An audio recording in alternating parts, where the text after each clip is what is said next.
Good evening. Welcome to the January 23rd, 2023 Troy City Council meeting. This evening, we're honored to have Executive Pastor E.J. Swanson from Woodside Bible Church to lead us in our invocation. So please rise for the invocation, then remain standing for our Pledge of Allegiance. Let's pray. Heavenly Father, we come before you this evening with humble hearts and thankful hearts for another day with breath in our lungs. God, we ask that this evening you not only give the City Council, our Mayor, Ethan Baker, the other members who are represented here, wisdom. We ask that you give them clarity. We ask that you give them courage to make decisions that will further the city of Troy to be one of the very best places to live. God, I also pray for each of the council members, their families, their children, the sacrifices that they make to serve our community in such a faithful way. God, would you strengthen each of their families, the ones that they love and those who are surrounded. For those items that are on the agenda this evening, Lord, we ask that, Lord, they not only be smooth, but also where debate is needed, that it is debated with kindness, with a spirit of unity, and God, one that will make this place better. Thank you for our church home, Woodside Troy, and the opportunity you've given us to minister in this community. Would you continue to allow us to be a light and a beacon? And God, overall, we ask that today all the things of our hearts, our minds, and the things that we do bring honor and glory to you. For in Christ's name we pray. Amen. I pledge allegiance to the flag of the United States of America and to the republic for which it stands, one nation, under God, indivisible, with liberty and justice for all.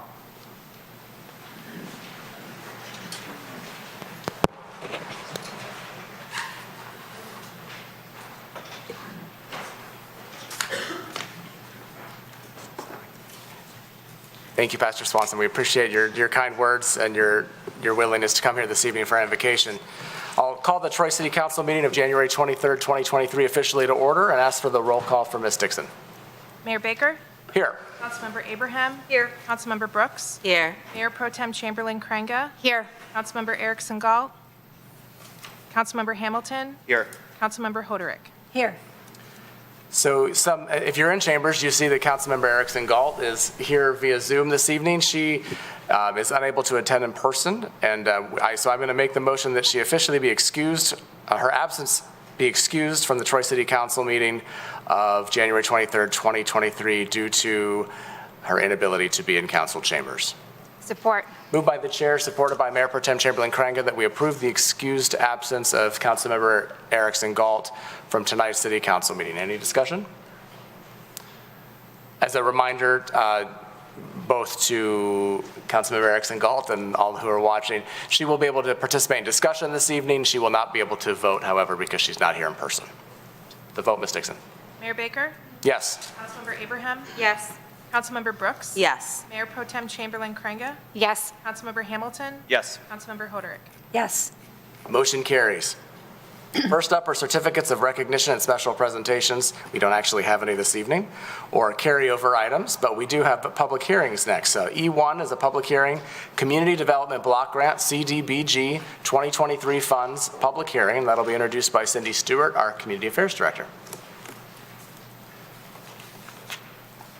Thank you, Mayor. Good evening, Mayor and City Council. Once again, it's time for our CDBG application. This is for 2023 funds. We have $127,543.50. That's going to be going to the all-inclusive park. We're going to do a phase 2. It'll be the restroom. And the $54,661.50 will be for our yard assistance, where we help low-income seniors and low-income persons with disabilities. So we would hope that you would approve these projects for us this year. Thank you. Any questions for Ms. Stewart? Thank you. All right, I will open the public hearing. I don't see that anybody has signed up to speak on E1, but that doesn't prohibit any of you from speaking. Anyone like to speak on this item? That said, I'll close the public hearing. Someone like to move the resolution? Councilmember Brooks. Thank you, Mayor. I would like to move F, public comment for items on the agenda from public, no, where am I? Sorry. Go up a little. Sorry.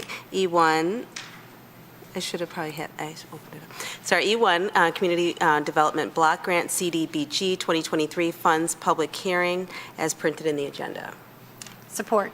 Moved by Councilmember Brooks, supported by Councilmember Hoderick, that we approve E1, Community Development Block Grant, CDBG 2023 Funds, public hearing, as printed in the agenda packet. Any discussion? All right, the vote, Ms. Dixon. Councilmember Abraham? Yes. Councilmember Brooks? Yes. Mayor Pro Tem Chamberlain Krenga? Yes. Councilmember Hamilton? Yes. Councilmember Hoderick? Yes. Mayor Baker? Yes. Motion carries. That concludes public hearings this evening. Next up is public comment for items on the agenda from Troy residents and businesses. We have several of you signed up this evening. I will remind all of you of the rules of City Council procedure that are printed in your agenda packet. You have 3 minutes to speak. It's not a back and forth conversation. You're speaking directly to all of us. And when the light turns yellow, you have 1 minute left. When it turns red, your 3 minutes is up.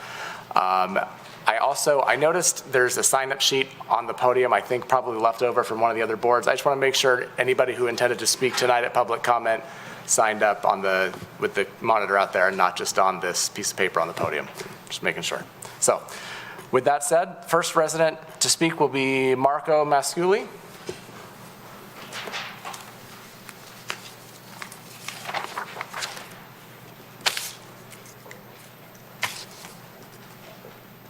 My coat down. Good evening. I really appreciate your time and you guys hearing this. I'm sure your job isn't easy. You're probably it's probably very thankless for what you guys do. I sure know that you probably do not do it for the money. The reason I wanted to speak tonight was in support of paving the road on item I-6 for the Middlesex neighborhood.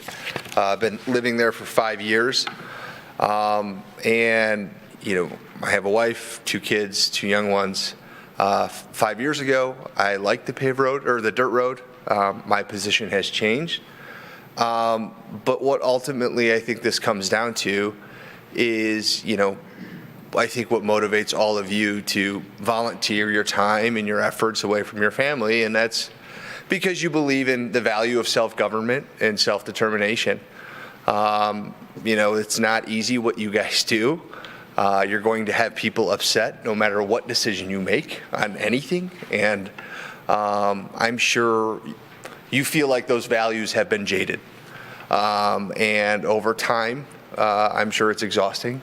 But I still believe, like a little part of you believes in the value of having a community determining its future and what it wants. 5 years ago or 3 or 4 years ago, when the mailers went out, I believe only 48% of the neighborhood residents responded in favor of paving the roads. That, I believe, jumped to 60% or near 60% this time. Not only that, you had the hearing, you had the proposal, you had about 57% of the households saying that we want to pave the road. I know it's 54% of the frontage, but 57% of the households said that. We're a community, we're a bunch of neighbors. Everybody here that's going to speak on this cares about the neighborhood and wants to see the neighborhood do well. But at what point, what more needs to be done? It seems like there's been a consensus to at least move forward to the next phase of this.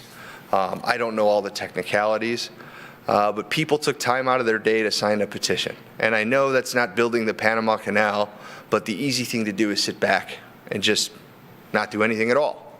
But people took time out of their day to go sign the petition. There were some lovely people who organized that.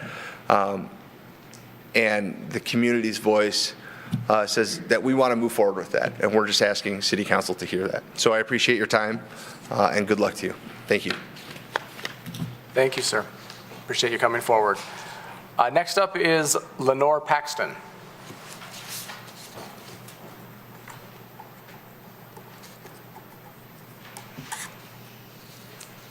Mr. Mayor, and all the council members. I am a resident, have been a resident of Troy all my life. My parents built the house at 5900 Sussex in 1972. Therefore, I know this area very well. And like many, many, many people that live in our neighborhood, we cherish our neighborhood. We love our neighborhood. Has nothing to do with dust or mud or potholes. What it has to do with is the fact that it is a jewel of a neighborhood for Troy. It is something that Troy is proud of in the sense that it is the oasis of, literally, of quiet and peace and away from the hustle and bustle. And those of you that have been in our neighborhood know how gorgeous it is. It is like living in a park, and this is the unique thing, and I know that many, many people have moved to our neighborhood because it is so beautiful and it's so lovely. Then comes the little annoyances, of course. I am here to advocate with the most sincere, heartfelt, to not fundamentally alter our neighborhood and lose the aesthetics, the beauty. As far as that is concerned, we're going to lose trees, we're going to lose frontage, we're going to lose a quiet street, which we don't have people racing up and down because of the, shall we say, the access from Access Road all the way to Ireland Way, which is fine. But what I'm saying is that we love our neighborhood in such a way that we are passionate about it. I'm out on my mower 3 times a week because we love to keep the neighborhood beautiful the way it is. And the second part, that's the first leg, we have animal life. It's like living in a blooming park. It's wonderful. And this is from somebody that's been living there for all my life. And this is what it is. However, the next part of it is our country, our economy is in such unstable, up and down. It gives me chills to go to the grocery store and look at the prices doubling and tripling for a cost of living. We are in a period of time that doing something that might be, shall we say, cosmetically lovely for some people, which I have no disrespect for. However, in this period of instability and not knowing where in the heck your 401ks are going to go, or your portfolios, or your jobs, for that matter, and just for the mental this and that and the other thing that we've been experiencing for several years, and we don't know when it's going to end from this time. My heartfelt, I couldn't say it any more passionately, is our neighborhood is a jewel for Troy. It is envied by everybody that comes into it, everyone from workers to everybody. So I know I'm at the end of my line. So this is what I need to say, and I represent certainly most of the people around my particular home, which is 5900 Sussex. Thank you very much for listening to me. Thank you. Appreciate you coming forward this evening. Next up is Michael Gratson.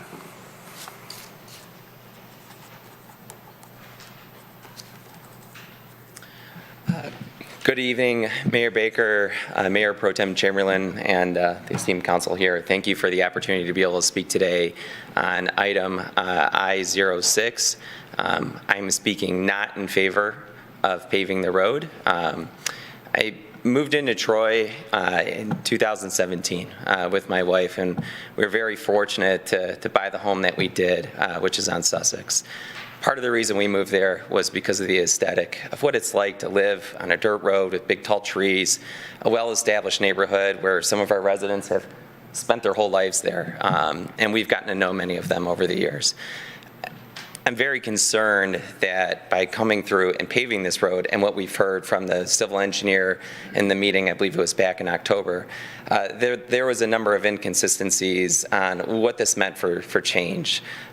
There were a number of trees that they noted that would need to come down, and which is certainly understandable when converting a dirt road to a paved road. But they also mentioned that in order to appropriately apply drainage to this road, that that they would need to add several feet of ditches to each side, which would really wipe out a tremendous amount of trees, plant life, disturb the animal life that lives there, and I'm very concerned about how that's going to overall affect the character of this neighborhood that I looked for when we purchased this home. Additionally, the other part that's concerning is the price tag that's attached to this, not just for the residents, but for the city of Troy itself. I believe it was slated for $2.8 million, and if I read correctly, the total city budget was $84 million, or at least projected for 2023. So this represents almost a 3% increase for what amounts to one project with a very narrow, I believe it was 54.17%, which was how much people actually voted by frontage for the road to pass. So I'm concerned that for such a large bill, with many of our neighbors here living on a fixed limited income, that this is going to bring undue hardship to a number of our neighbors, provide the city of Troy with a fairly large bill for what amounts to, a mile of road. So I'll cede the rest of my time. Thank you very much. Thank you, Mr. Kratzen. Appreciate you coming forward. Next up is Jen Myers.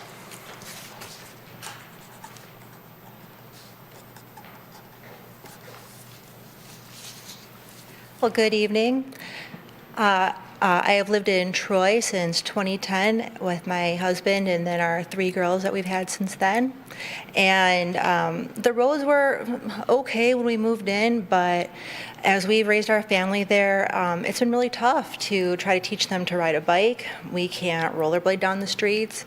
When it's rainy, we get mud splatters up our back and our boots sink in the ground. And last year, the roads were so bad that I couldn't even leave through our main exit onto Adams Road, and I had to ask our visitors to come in through a different entrance because of the potholes were so bad. And I do agree, our neighborhood's really beautiful, but I also love walking through our neighborhood, other neighborhoods in Troy. I also cross Adams Road and go into Bloomfield. There's Lennox across the way there too. It's a beautiful neighborhood with big lots and paved roads, and the character is just as lovely to walk through. And so I do feel that the paving won't take away from the character of our neighborhood. I also think that paving the roads will probably offset some of the costs the city has right now in grading and dust reduce applications. And there's issues with the way the roads are graded. I think we're kind of wandering off the boundaries of the road. We have neighbors with runoff issues. Neighbor in our neighboring neighborhood that's across the street from me, their backyard was getting completely washed out by the way the grading was on our dirt road. And so for all those reasons, I and our family are very much for paving the roads. Thank you. Thank you, Ms. Myers. Appreciate your time. Next up is Jim Fagan.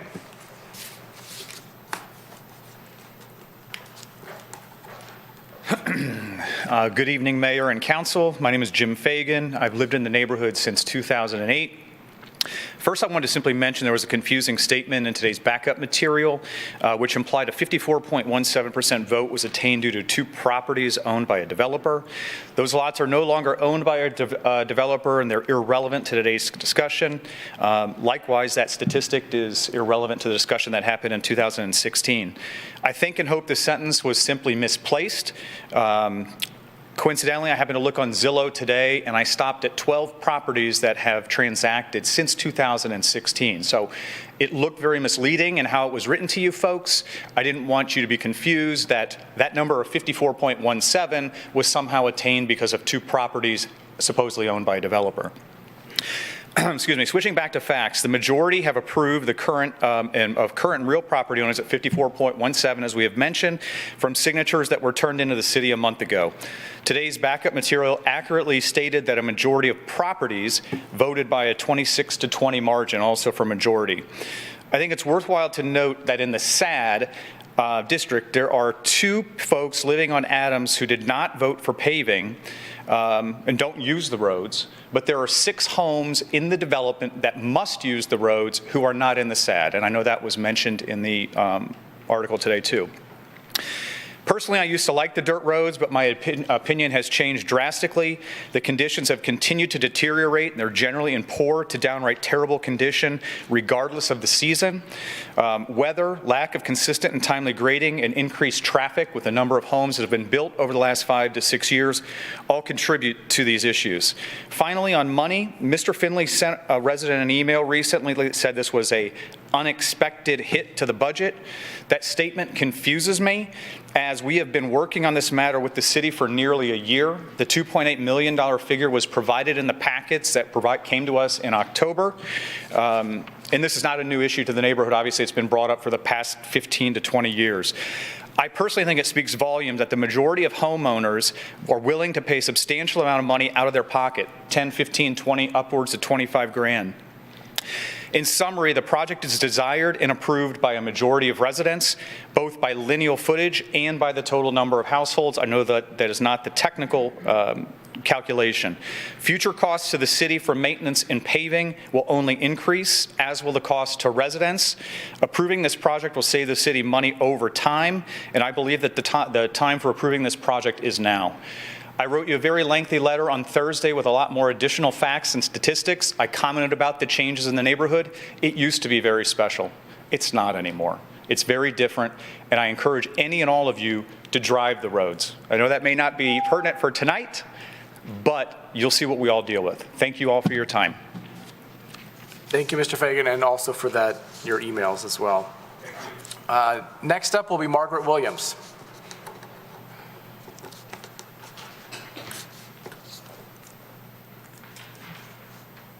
Hi, thank you. Sorry, I am nervous, so I apologize if I stumble over my words.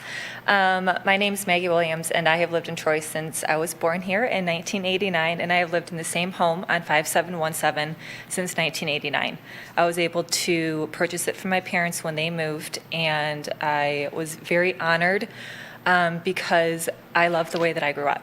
I loved living on the dirt road. I loved learning how to live with wildlife and live with these beautiful trees and belong to a community that appreciated and really honored Mother Nature. And I want to give that to my children. And I think that it's a shame that maybe not everybody appreciates the beauty that is our neighborhood. But I just thought it was important that I get my 2 cents out there, that I really, and I do, of course, appreciate everything that you do, but it's just very important to me and for my children to grow up in a neighborhood that is appreciated and appreciates the beauty. So thank you, and I will go. Thank you. The nerves didn't show, so you're good. All right. Next up is Patty Steinmeier. Good evening, council members. Thank you for allowing me to speak tonight in a massive opposition to the paving of Middlesex, paving of the Middlesex neighborhood. I also am a little nervous. It will fundamentally destroy our neighborhood in the way that it looks for permanency. It will be permanently altered for good. There is no structural reason for this. It is for aesthetic, cosmetic purposes only. I've been through this before. I lived in Rochester Hills, and I came home from work one day after about a month or 2 months, and my entire front lawn was tore up. They never disclosed to me that they were coming through and paving the neighborhood. It was a nightmare. I lost all the trees in the front, the hedge, everything. They took out absolutely everything between the right-of-way signs for use for the equipment and everything. So if you think this tree might not be taken out or that one might not be taken out, that's false. I've been through it. I've seen it. It's a nightmare. The dead end at Devonwood will most likely be opened to the neighboring neighborhood. I work from home, I sit in the front window, I see cars all day coming and going, and people go to the end and then they see they can't get through and they leave. They try to cut through all the time. And I can tell you that's going to be a nightmare. People are going to be cutting through the neighborhood all over the place. The people, we get walkers and dogs through all the time, and that's going to be a detriment to those neighbors who walk their dogs through the neighborhood. Also, this unprecedented time in our economy, I think, how could you with good conscience assess our neighbors, especially those on a limited income, with this cost? And yes, it's only the $500-some thousand. It's going to be divided amongst the neighbors per the frontage, but that 2.8 is also our money, our tax money, and I'm not happy with that either. You're also omitting the largest homes within the neighborhood who could probably afford it the most because they are not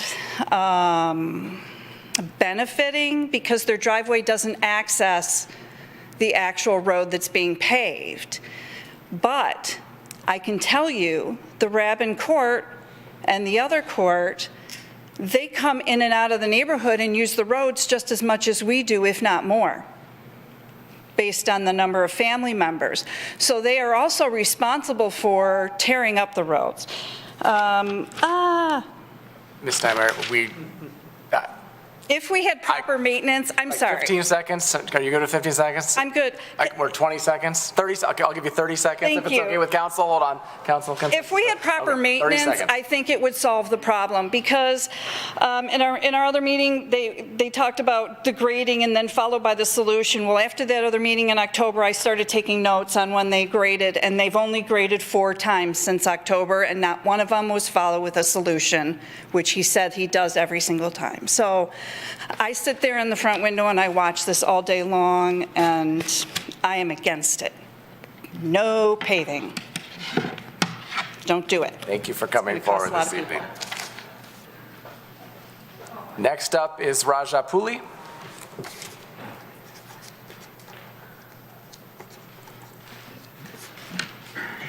Good evening, Mr. Mayor, and good evening, council members. I'm for paving the road in Middlesex. I've been living there for about 5 years now. We have about 4 kids and 2 dogs. I walk my dogs too every single day, a couple of times. I know how difficult it is, especially now if you come and see with one snow. The roads are like in such a bad shape, and my dogs really want to be outside, but I cannot take them because it's really that bad. And it wasn't like this about 5 years back, but over a period of time, it did get worse. And we have quite a few young families actually now than what it used to be when I moved in there. And especially we have 2 younger kids who go to school. They're both in middle school. And when they come back from school, especially when it snows or rains, it's really hard to see them, the pain they go through walking back from the school bus to home or home to school bus. Whether it's, there were a couple of times when the kids walked back home fully drenched, cars going by with all the ditches we have, with all the water on them. It's not a good sight. And also, especially in the snow, when it snows, it becomes ice, and then the kids have fallen too a few times. And not just kids, even me walking the dogs, I had a couple of issues too when I fell down. So we definitely need to fix these things. I think for that, I think road paving would be a good idea. And also there was one other neighbor I did happen to talk to when I was talking about this road paving. And he has a wheelchair, and he uses wheelchair to get in and out of the house. And he is having a lot of difficulties now, doing this too. That just, these are just a couple of issues I could think of, but there are a lot more which we are facing. And I would, really, really appreciate if the council can move forward and help us in paving the road. In the letter dated on April 11th, 2022, we were told it usually requires about 50% or more of the owner-occupied units to be in favor of the improvement before the petition will be approved by the council. And now that we have 56.5% of the residents in favor of it, we hope the council will approve it. Okay. Thank you very much. Thank you, Mr. Pooley. Appreciate you coming forward this evening. Next up is Kristen Beasley.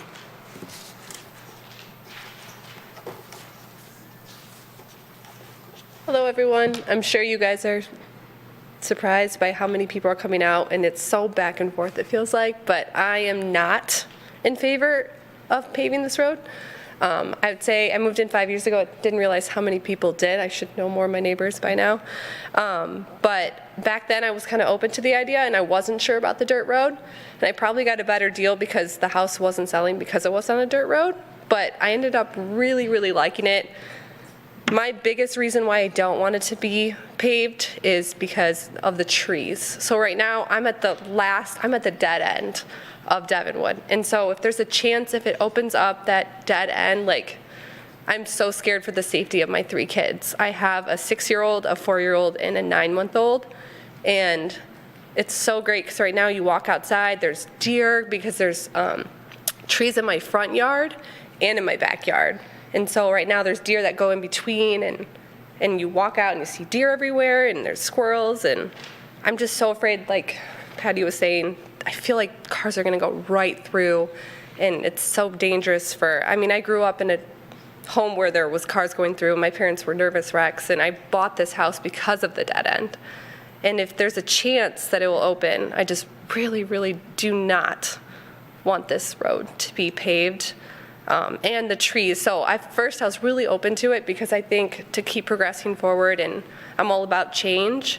But when you looked in the plans, because I came back in October, it's not just a few trees. It's going to wipe out. If you go drive the roads, you'll see all the stakes. It goes really far into everyone's yard and into the other side of the road. So my whole privacy will be gone. The safety of my kids are at risk, and it's cost money during this hard time for my husband and I to pay our portion, which we will, because that's the risk of owning a house on a dirt road. But I ask that you do not pave it, and we can revisit this in 3 years when our economy might be different and everyone else might be in a different state of mind. But for the safety of my kids, I do not want this paved. Thank you. Thank you, Ms. Beasley. Appreciate your time. Next up is Sarah Bellomo.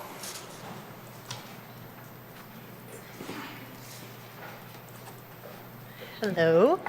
Thank you for your time. I come here to talk about this issue that we all have. Obviously, there's for and against. I am against. I've been a resident of Troy my whole life, born and raised here. I went to Athens and came back here to raise a family. I have almost 11-year-old twins. We bought a house in the neighborhood. I'm on the opposite side of the dead end, so I'm not on the dirt road. I'm the first house after where the dirt road ends, where the dead end is. So we've liked this neighborhood so much. Our kids, like I said, we've been there almost 10 years now.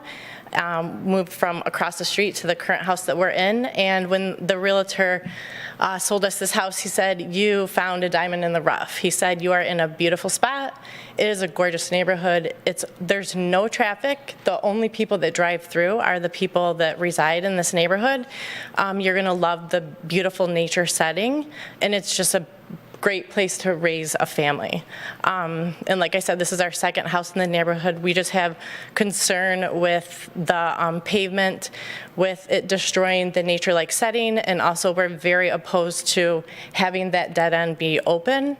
A lot of families, when we moved in, it was turnover in the neighborhood, so a lot of young families were moving in at the same time as us, so there's a lot of young children, especially on Devonwood, and we're just very concerned for the safety of our kids.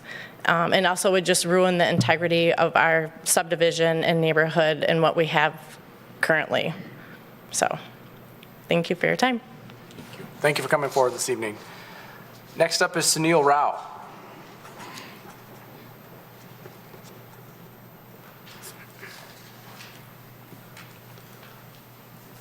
Good evening, and thank you, Mr. Mayor, and the council for giving me the opportunities to speak for paving the road. And I actually want to bring a couple of things to the council's attention, particularly in terms of quiet and peace being disturbed. And I actually think that both can be achieved. I think paving the road just gives the access, and we can mitigate and make sure that we also, it's not an alteration, but just a change in focus. Just paving the road doesn't mean that you're going to destroy and disturb the flora and fauna around. If you take an example of Beach Road, which exists in city of Troy, both are actually being achieved. There's a 25-mile zone there, and trees are still there. If you look at the engineering plans that Scott Finley proposed, and I don't know how many of you are part of this civil engineering background. I am in civil engineering by training, and I understand the stakes are placed for a certain reason, and it's not exactly how the total road is going to be paved. It has to be looked at overall. The second point of the dead end, which actually is causing a lot of angst to everybody, is being looked at very carefully per the information that Scott Finley gave us. Most likely it would not be even touched. The third part, as one of the residents said, that the Rabin Court is not contributing to this. I would beg to differ. I am one of those members, 2818 Rabin Court, and there is another member in the Rabin Court which were planned on. As a matter of fact, I actually included myself to be part of it, to be participating in this and making sure that I'm also contributing to the fact that's there. So in a sense, and in summary, I would like the paving of the road to be done for the reasons I mentioned, and I think we can achieve a balance of keeping the safety, the beauty, and access to this road. Thank you for the opportunity. Thank you, Mr. Rao. Appreciate you coming forward this evening. Next up is Jackie Foote.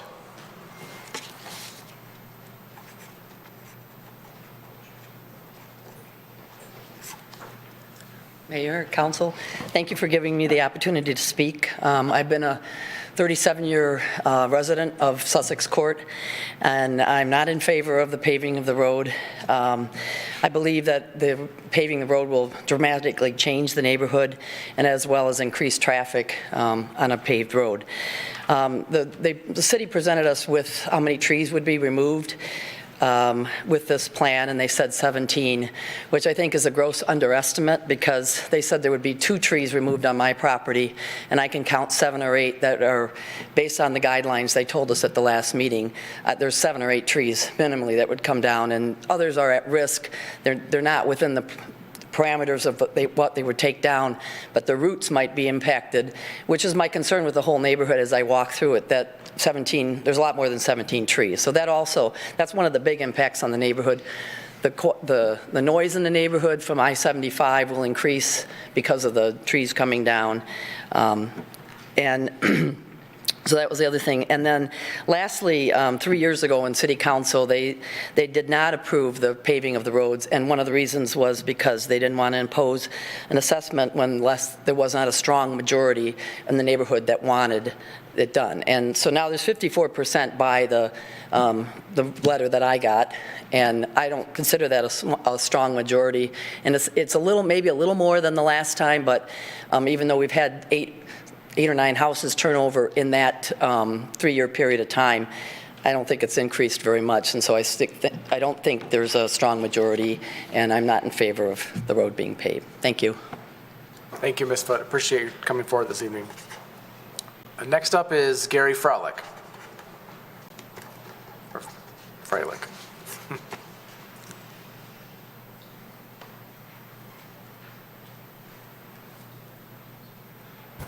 Evening, Council.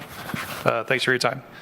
Gary Freilich, I'm a longtime resident of Troy. I grew up here, and like a neighbor of mine, moved back and with my family and raising my family here now. I'm opposed to this project. I live in the sub-south, just directly south of of Middlesex, and my property would be Probably the one that would be, affected by this the most. Where the stakes are, it would come into my backyard like 20 feet, okay? And I would lose all privacy of the tree line. And not only would we lose privacy, but, it's a wildlife habitat as well. I mean, we just love how we're able to go out in our own backyard, and it's park-like. We got deer moseying through there along with, the birds and everything else. And, the plans for the project, when I look at it, I was told by the city engineer as well, it's only going to be a few trees, but, what's considered a tree, And it would, from the looks of it, it would totally level that whole tree line that's in my backyard. And, I don't even live in the sub that's brought this forward, but I would be one of the ones that would be most affected by it. So, I'm definitely opposed to this and, everything else that comes along with it. Thank you. Thank you for your time this evening. Next up is Kashif Khan.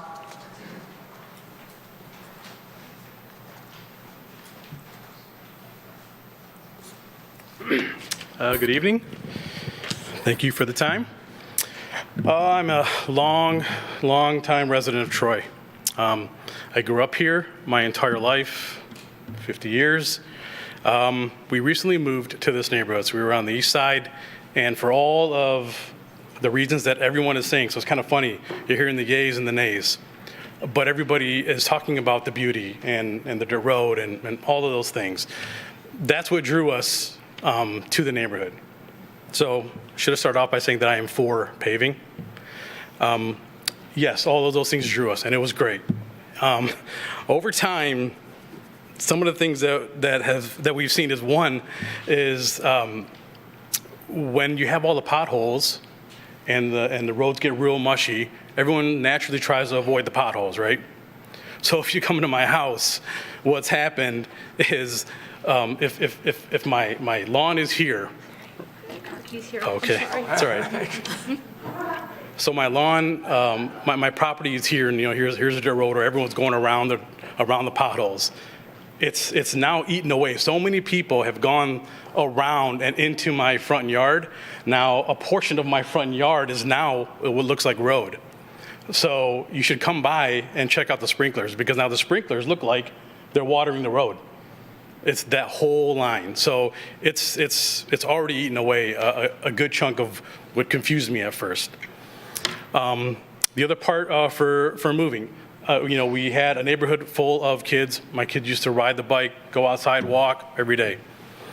Came to this neighborhood and boom, my daughter fell probably within a couple of weeks of us living there onto the dirt road while trying to ride her bike, scraped up her knee, and now she doesn't want to ride her bike. So, we've tried, she's getting used to it, but the last thing here is my wife is a clean freak, and it is an obsession. Okay, and you see it happening. It's like invisible, but it's happening. The dirt comes onto the driveway, into the garage, into the house, and then I'm sitting there having to vacuum the mats because she's on me all the time. We've had to hire a cleaning service because she can't stand it, and so there's a long list. I could read off all the same statements that some of these other people have said too, but. I am for paving, and I hope you choose in favor. Thank you. Thank you, Mr. Khan. Next up is Irene Sadikoff.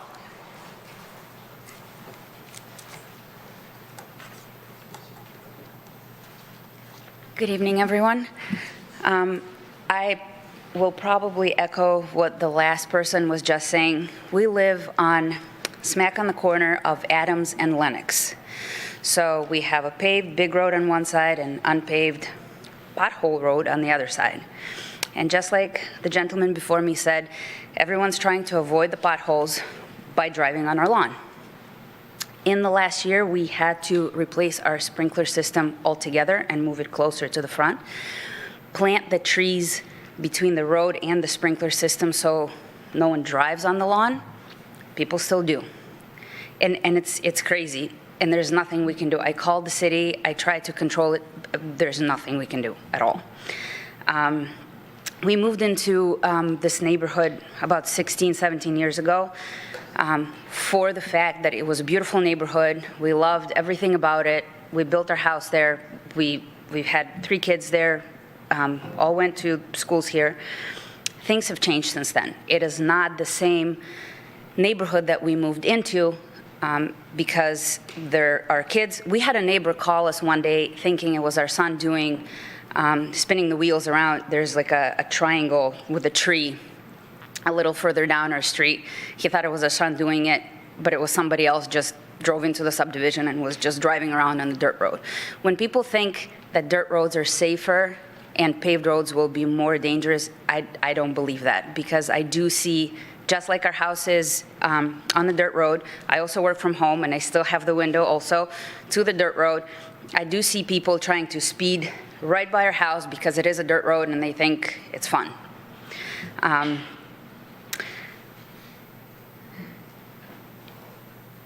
We also have deer and squirrels in the backyard, even though, you know, it's on the main road that's Adams. We didn't lose that. We have the trees pretty much surrounding us, both on Adams. We have the backyard full of trees. Like I said, we planted trees in the front.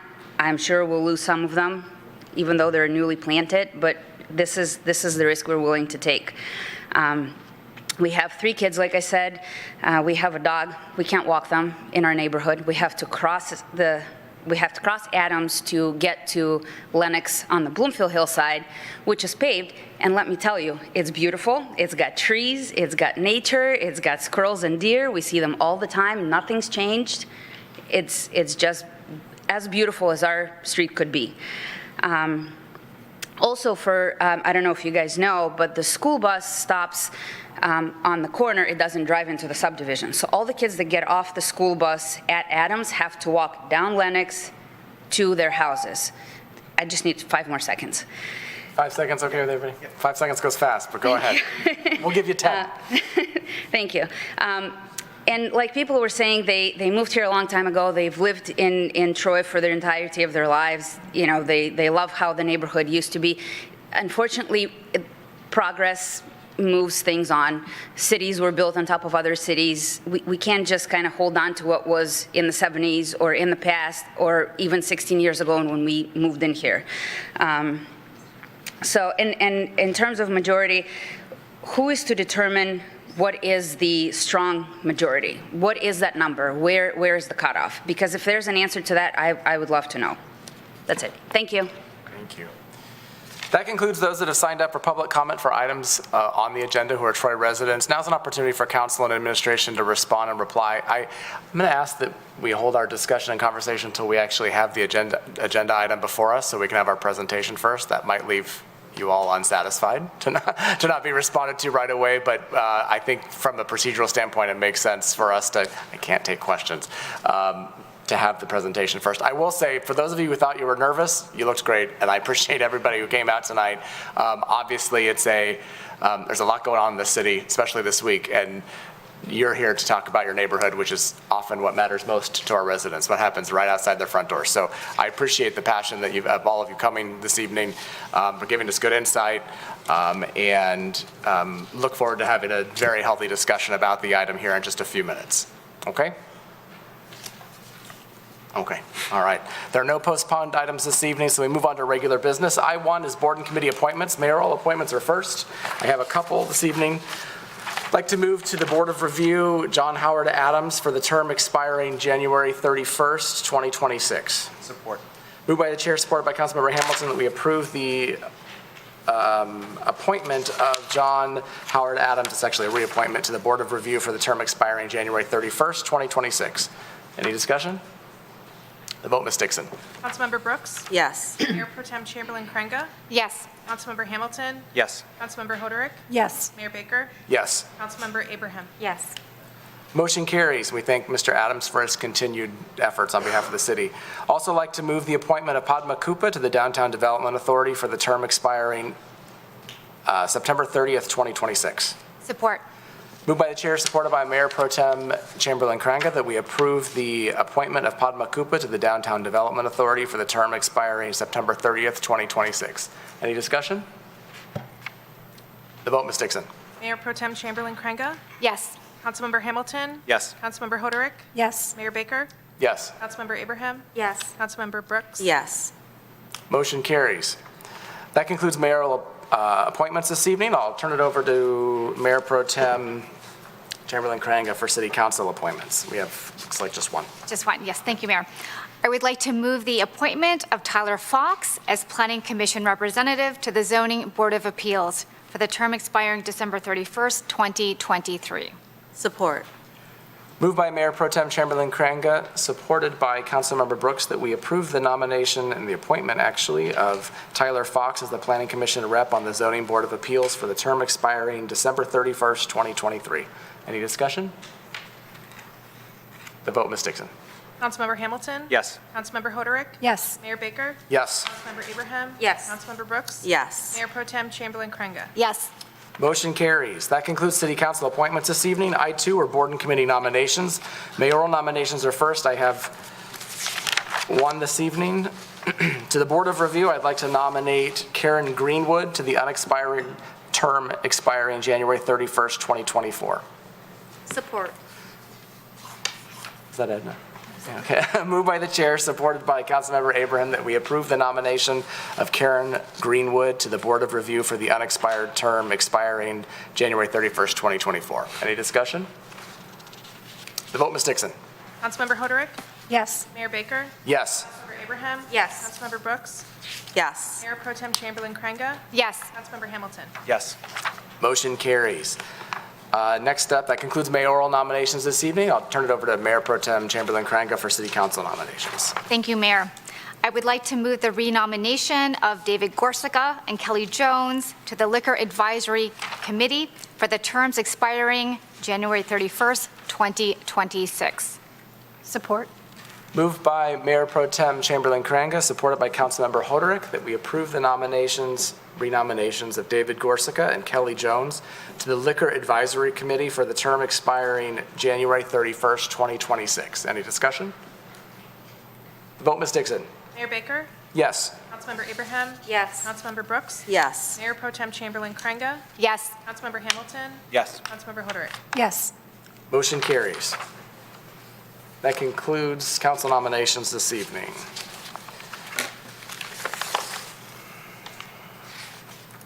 Next up is I3, request for closed session. I'd like to move, be it resolved, that Troy City Council shall meet in closed session as permitted by MCL 15.267H, MCL 15.243G, as printed in the agenda packet and read into the record. Support.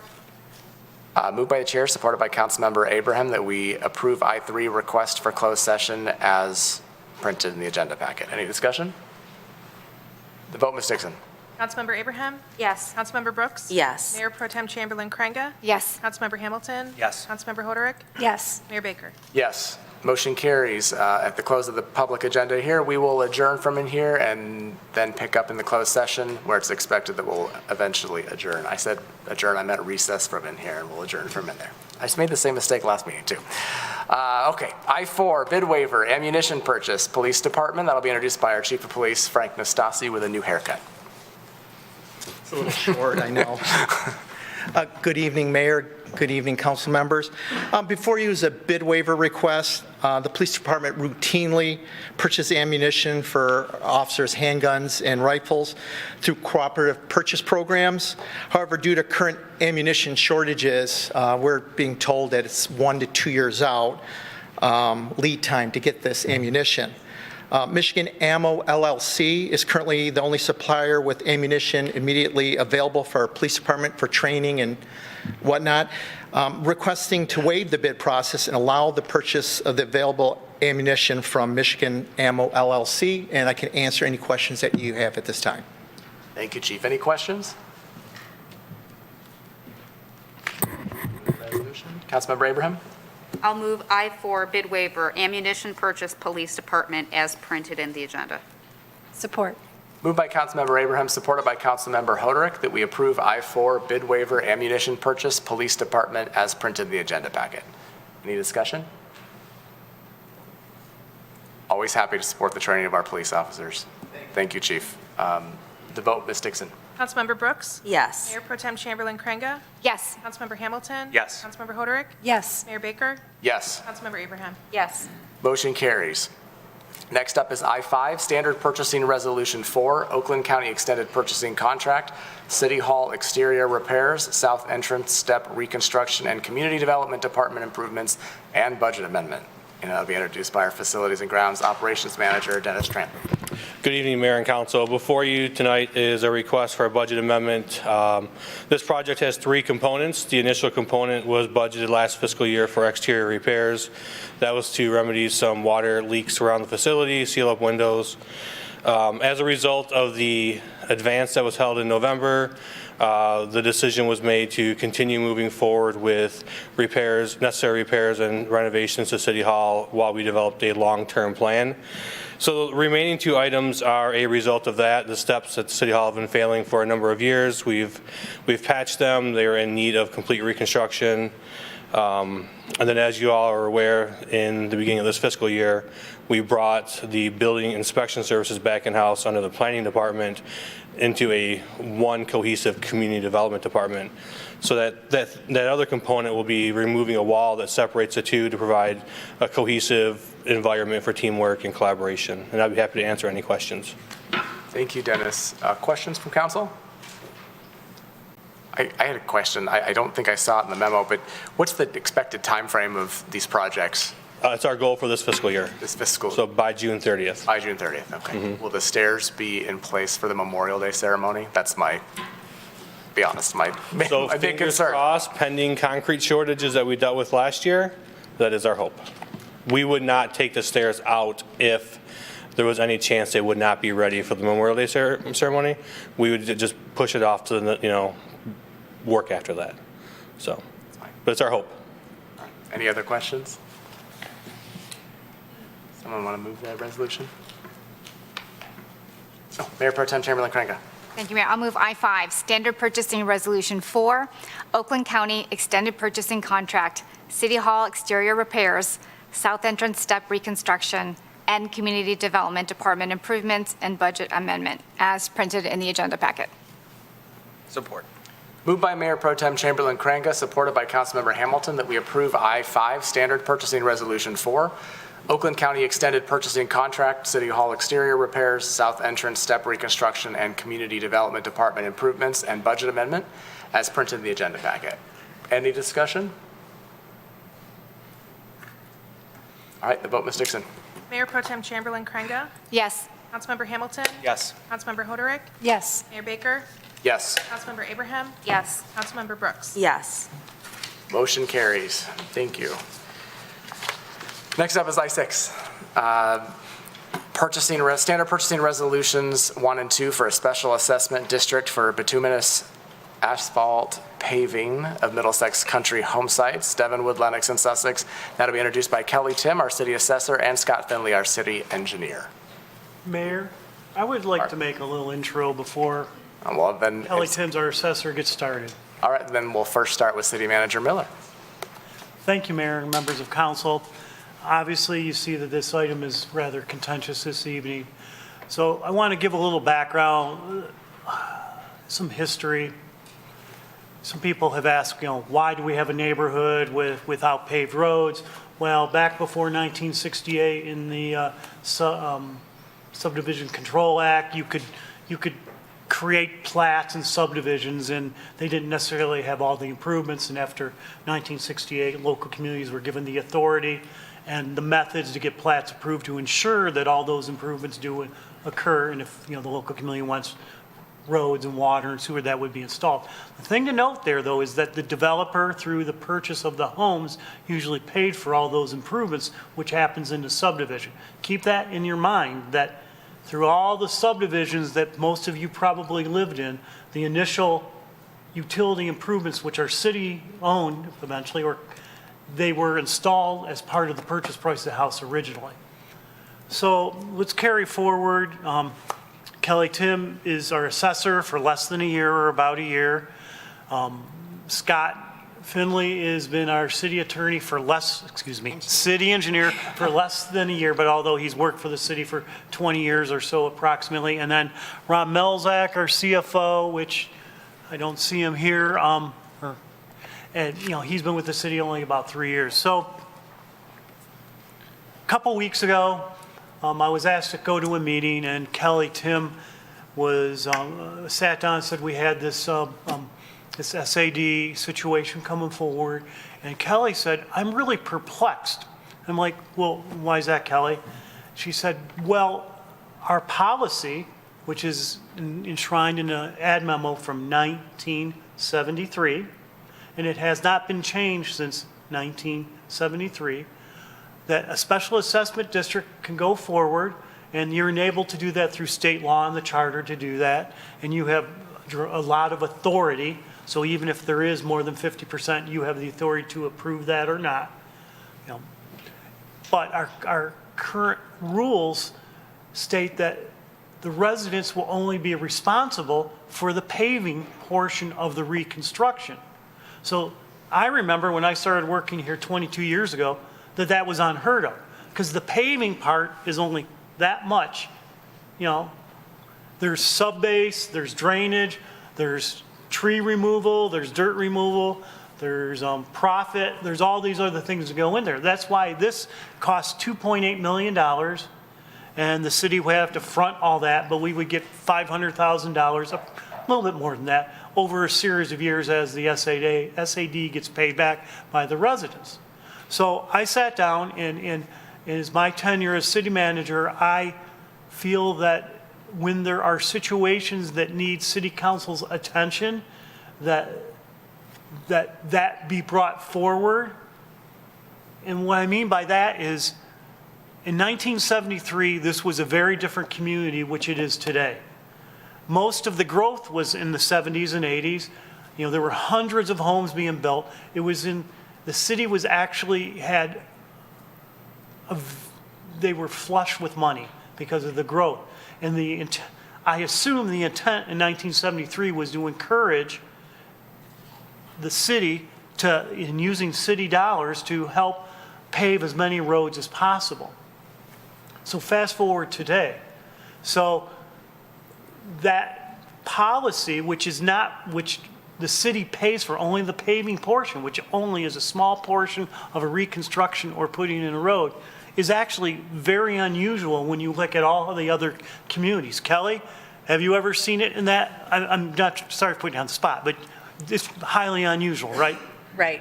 In most of the cases, if the people want a special assessment district, then the whole entire cost gets paid through a special assessment role. It's our recommendation, no matter what happens today, because you still have the authority to carry forward this process, which will be explained. I feel that, and our staff feels that it's necessary that we research this and present whether or not we think there should be changes, potential changes to our special assessment district policies. That doesn't mean that you can't go forward. You can, you can't. You have unfortunately, I hate to say this, but council, you have the terrible authority to approve these SADs. And there is a small majority, but that, under the rules, you have that authority in this type of situation to continue the special assessment district process. So Kelly is going to take over, unless you have any specific questions of me, but Kelly's going to take over and explain the process, because this is only the start of the process. There will be other steps that will have to occur, and staff is here ready to present and address those and answer your questions. Thank you, Mark.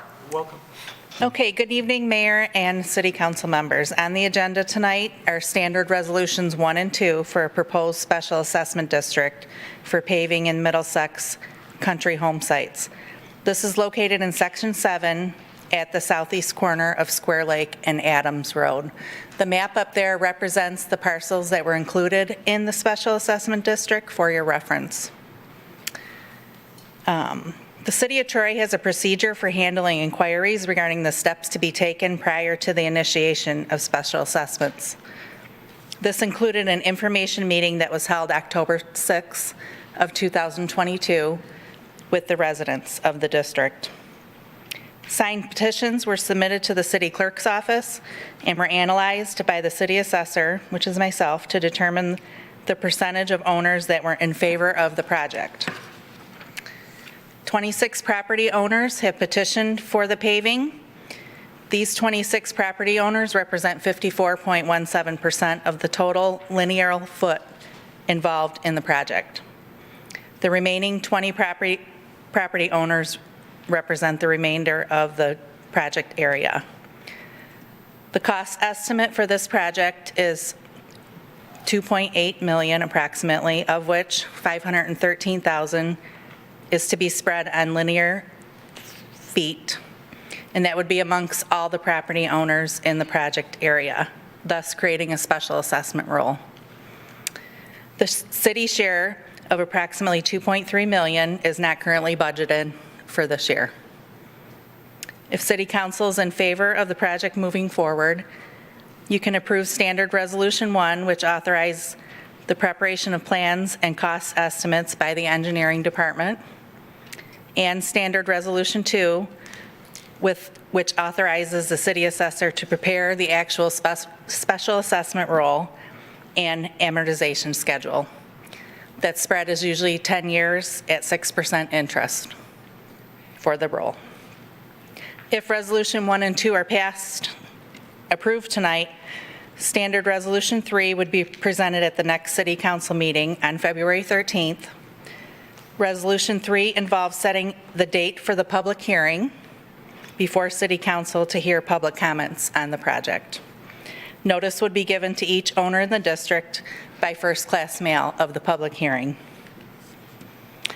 A little background, in 2003, there was a petition submitted, but it was not sufficient. It was less than 50% for paving the entire subdivision. In 2015 and 16, a scaled-down proposal to pave the northerly half was brought forward by a property owner in that area.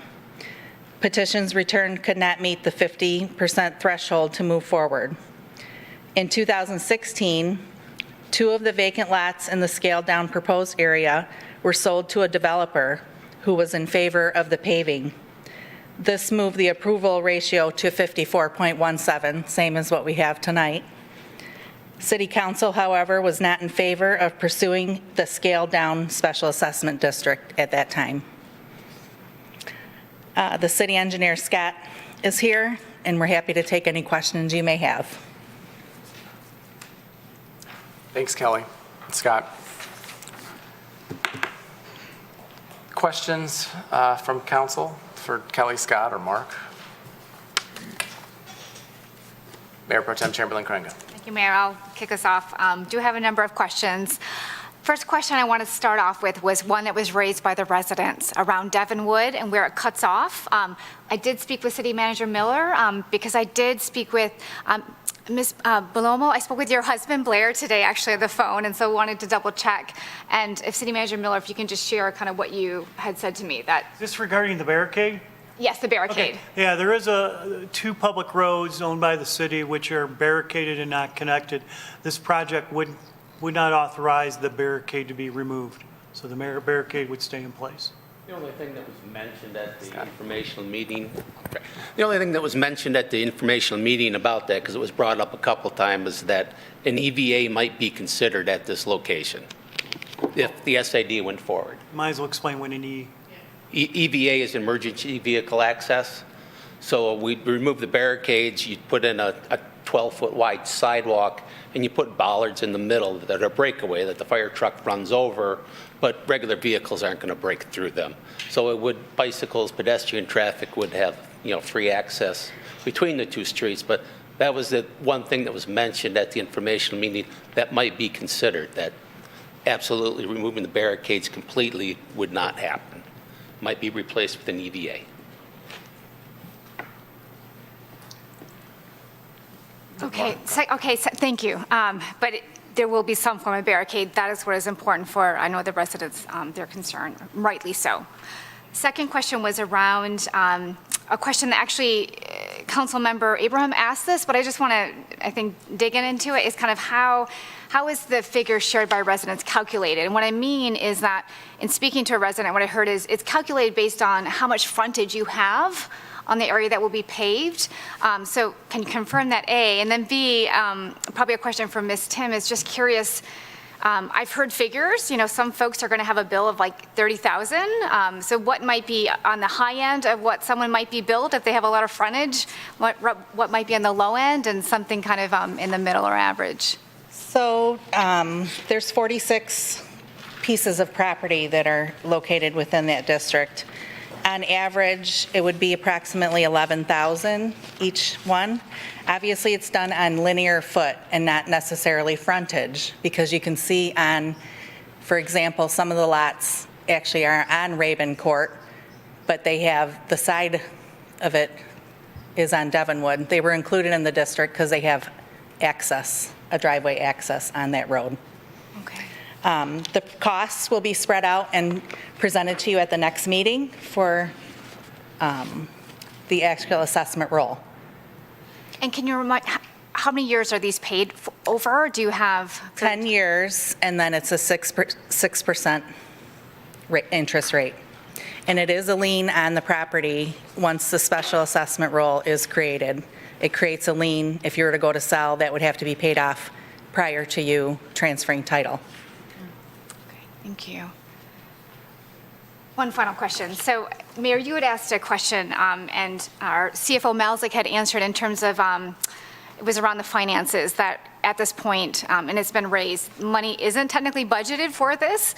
And our CFO made the point that, it could impact other capital projects that maybe are more central to the community, not in a particular neighborhood, but, maybe used by just in a central location. I just wonder, City Manager Miller, or if someone could comment on that, or if you have any ideas on what particular projects would be impacted by something like this. Oh, Rob, you are here. See our CFO coming forward.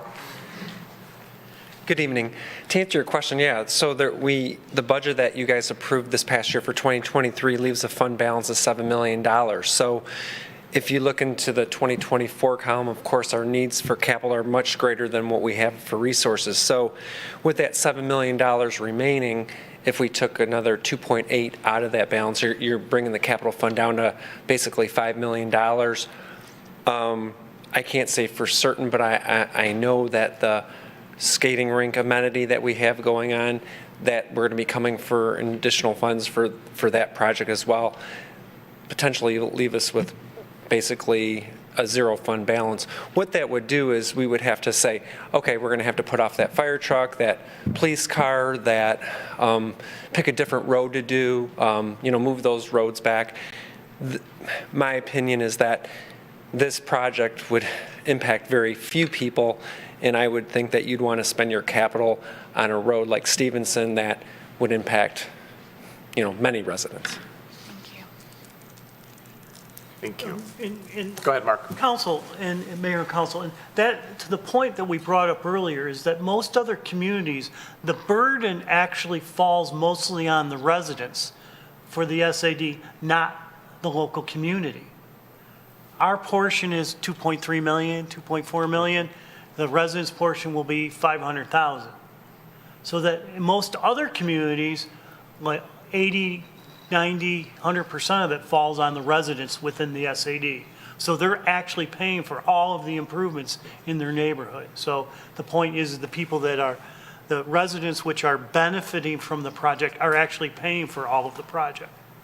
And that's part of why I feel that we should analyze this and come back and inform council what other communities do so that you can help us decide a policy direction going in the future. I'm not saying that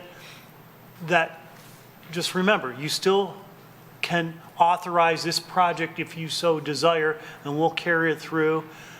It may not be our strongest desire, as Rob stated, but we would do it if you so vote in that direction.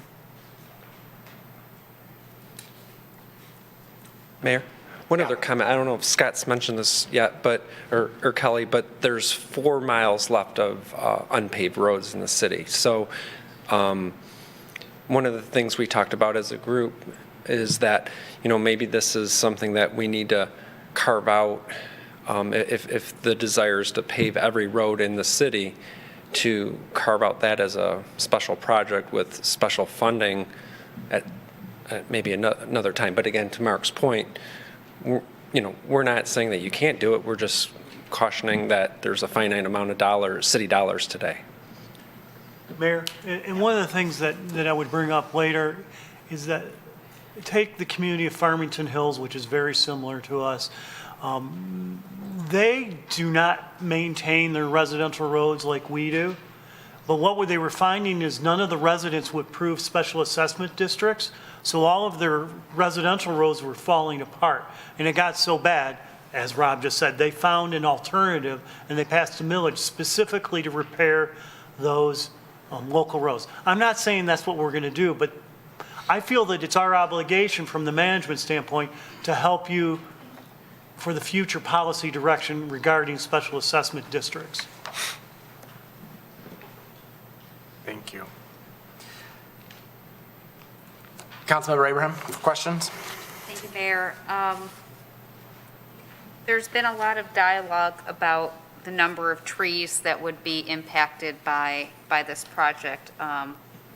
17 was what was referenced, but there's a belief that it may in fact be more than that, and was hoping you could comment on that. Sure. The 17 trees, MDOT has a standard for trees 8 inches to 18 inches, 18 inches to 36 inches. Anything less than 8 inches in diameter is considered brush. It's not a tree clearing. So there are 17 trees that are 8 inches or greater in diameter that are potentially going to be impacted by paving the roads. 22-foot wide road, 7-foot clear on each side. So, that's a 36-foot wide swath in the 60-foot right-of-way. So at the informational meeting, we set right-of-way stakes out there, told residents you can measure in 12-foot. I mean, that area should not be disturbed at all, but everything outside 12-foot towards the road, the potential was to be disturbed. So brush, things smaller than 8 inches in diameter that are along the road, we do call out for a couple 100 feet of brush, small brush clearing. So if you want to count every 1-inch diameter twig out there, a tree, there's substantially more, but it's called out as a couple 100 feet of brush clearing. Go ahead. I have one other question. So there were a few comments about how the dirt roads are currently being maintained and a perception of it being maintained less rigorously than it has been in previous years. Not sure if that question goes to you or if it's for Mr. Bovensee. Public Works Director Bovensee. But what is the general protocol for treating unpaved roads, and has it changed in recent years? I think our efforts have increased. However, our experience in maintaining the roads has decreased. The streets department has gone through some attrition over the last 5 years, and we have a lot of new operators. However, we did just train them. They went through a week's worth of training, greater training to learn how to properly grade roads and how to do it more efficiently. The biggest challenge that I think we all are kind of seeing is the impact of this weather change, not only this year but the previous year as well. Gravel roads' worst enemy is water, and when it rains and it doesn't freeze like we have now, it deteriorates the roads, and we can't grade them until they're dry. So whether that's fall, spring, or winter, rain in the summer, we have a very limited opportunity to grade the roads, and the current weather patterns have impacted that and has caused us to grade them not as frequently as we would like. But our efforts have not changed in trying to get those done. That, and I did have one last question. It was just stated that there's 4 miles left of unpaved roads in the city. Are all 4 of those miles in residential areas, or are some of them in commercial or industrial areas? By and large, 95% of it's all residential areas. Willow Grove, Tucker, Fernley. Eckford, Troywood. Those are them, yeah. Smaller ones. Yeah, yeah. All set. Additional, Councilmember Erickson Galt, did you have any questions? I don't want to forget about you up there. Thank you, Mayor. One issue that, excuse me, my voice is not great today. One issue that was raised is about the cost of maintaining a dirt road versus a paved road. I seem to recall from a previous discussion of this issue that the costs were comparable, or it might even be cheaper in some circumstances to maintain a dirt road versus a paved road. I wondered if somebody could comment and set me straight on that. Go ahead, Kurt. Yeah, think you should have stayed up here. The long-term cost of a paved road is more than a gravel road. The short-term cost is more than a paved road. And when I say that, because you take you know, we spend $1,000 a year to maintain a gravel road. Obviously, over 10 years, that's $10,000. But in 10 years, we may have to repave this section of asphalt. That repavement could cost $20,000. So it's larger impacts to the capital budget for a paved road, but more impactful to our operating budget for a gravel road. Hope that answered the question. Thank you. That does. And my other question was, if we were to, or well, I'm not voting, but if council were to approve this today, the funds would come out of what budget year? Well, I mean, there's nothing budgeted for this year. I mean, we had the informational meeting and we're bringing this up in January, so we would look to fund it for the next budget year and possibly fund it the budget year after. If we have to have a split construction season and budget it over 2 years, I mean, that's a possibility. There's still a lot of work, design work, engineering work that would need to be done before this could go out to bid. So a year's worth of work needs to be done before it can go out to bid. So you probably wouldn't get a shovel in the ground until March or April 24. And to follow up on that, if council were to approve this, would it necessarily have to go forward within a certain time frame that would, kind of play into what budget cycle it would impact? Would we be obligated to move forward with the budget within a certain time, or could council approve this and set it for actual construction, say, 2 years from now? City Manager Miller? The problem with delaying is the prices are going to change. So I don't know if there's a prohibition that it says how long we could wait, but we will do our cost estimates and we base our assessment on that. If let's say we're going to wait another whole construction season, we'd have to do all new cost estimates and then look at that again. So the downside of waiting is the prices are normally going to go up and the assessments may change. I think the other part you have to consider too is that if Resolution 4 were to be approved and it's created, it's an immediate lien on the person's property. So if we're going to delay it 2 years, you're going to send the first payment out in 2 years, and some of these people could move out and be paying for an assessment and the road's never constructed. That's good. Good point. Thank you. Those are all my questions. Thank you, Mayor. Thank you, Councilmember Erickson Galt. Councilmember Brooks. Thank you, Mayor. There were several residents that expressed concern that their front lawns were turning into, that people were driving on them. If we were not to move forward with this today, would there be any way to help accommodate them or remedy the situation for them? Mayor, Yeah, Mark. I'm not sure if we can really answer that because, we might want to look into it, but Kurt, I'll give you the deference to try to answer. But that's the great point about having an approved road is where the road is.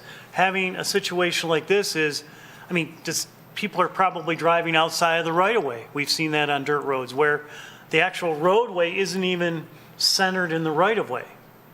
But go ahead, Kurt, good luck with this one. Yeah, other than trying to maintain the gravel road to the best that we can to minimize the potholes so people don't have to avoid them, there's other things we can do if there's no parking, put no parking signs so that post just off the right of way could deter someone from leaving the road. But essentially, a gravel road is always going to produce some sort of pothole, no matter the time of year. It's the nature of the gravel road. I personally live on a gravel road, so I'm very familiar with, and if there was a magic button to be able to maintain them perfectly every time, believe me, I would have thought about it by now. So that's the best commitment I can make, is to know that we would go out there as often as we could to make sure that those potholes aren't severe enough where people have to avoid them. Thank you. Any other questions? Mayor Pro Tem Chamberlain Craig. Just to clarify what I heard, so the question that Councilmember Erickson Galt asked about, do people start paying immediately after, if this were to be approved, people pay immediately even if the road does not start, construction would not start for another year? It definitely becomes a lien on their property. It's a lien. After Resolution 4 is passed. So whether we choose to bill them that year or wait till the construction starts, that would have to be an internal thing that we'd have to And if they discuss sold their home, at the sale of their home, they'd have to pay off that lien cost to the city. before they transfer The it. sale of the home. All right.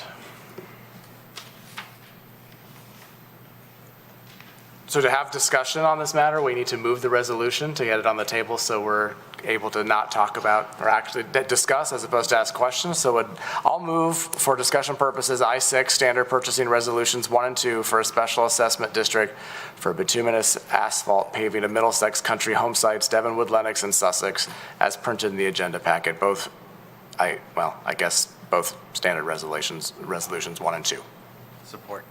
Moved by the chair, supported by Councilmember Hamilton, that we approve I-6 standard purchasing resolutions 1 and 2 for a special assessment district for bituminous asphalt paving of Middlesex country home sites, Devonwood, Lennox, and Sussex, as printed in the agenda packet. And now we can discuss and talk about it. Councilmember Hamilton. Thank you, Mayor. First up, thanks for everyone for coming out and speaking. Will you lean a little more into your mic, Dave? Sure. It's hard to hear you. Thanks everyone for coming out and speaking. I know how much your neighborhoods mean to you. It's very interesting when we get such an even balance of people coming out. When I see this project and I see everything, $2.3 million is a big hit to our city budget, to our capital budget. We have a 6-year capital plan where we plan out as best we can by the experts how to spend the capital money that we do have, and this was not a part of that. I agree with City Manager Miller. We need to reassess our special assessment district policy because of the budgetary hit, because 20 of 46 of these households didn't want this. To me, a strong majority is 2/3. That's kind of my own rule of thumb. Did I go by on this? I've only voted on one other of these since I've been here, and it was kind of similar to this, and we also voted it down. So consistent with that, I'm not going to be supporting this. And this is just, given our budget, given known expenses that are coming up for the city, we have to prioritize here, and that's where my vote comes from. Thank you, Councilmember Hamilton, especially for going first. Councilmember Hoderick. These are awful when they come before us because one of the things that's so hard is to watch a neighborhood be divided. There's people who want these, and then people who don't within the same neighborhoods, and it's a difficult discussion for everyone involved.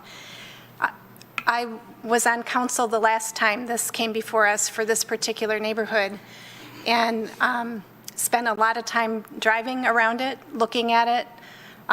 Since then, sometimes I go take a peek because I was introduced to your neighborhood, and I love to drive in it and look around every now and again.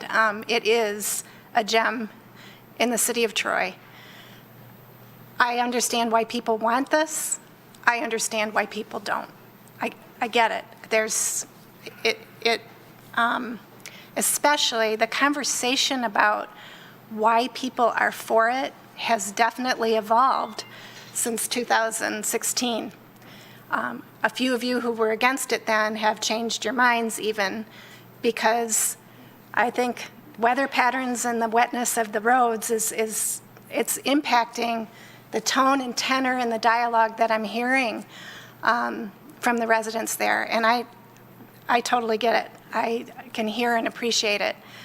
The impact to budgets of neighbors that aren't prepared financially to take this on is something I take into great consideration. We all do when we're hearing these discussions. What's clanging through my head tonight, too, is the impact on our budget. And Councilman Hamilton just summarized the prioritizing that we need to do. So this has been an insightful evening of dialogue and has pointed me in a direction, to be fiscally responsible. I would not be voting to support this tonight. And as I say that, I know there's people very frustrated with their dirt roads. It's not that I'm not hearing you or that I don't understand it. I get it. It's just this type of a decision, both the financial impact and seeing folks who are also personally likely not prepared to subsume this is making me just really take a step back, look at this holistically, and vote no. Thank you. Thank you, Councilmember Hoderick. Mayor Pro Tem Chamberlain Crainga. Thank you, Mayor.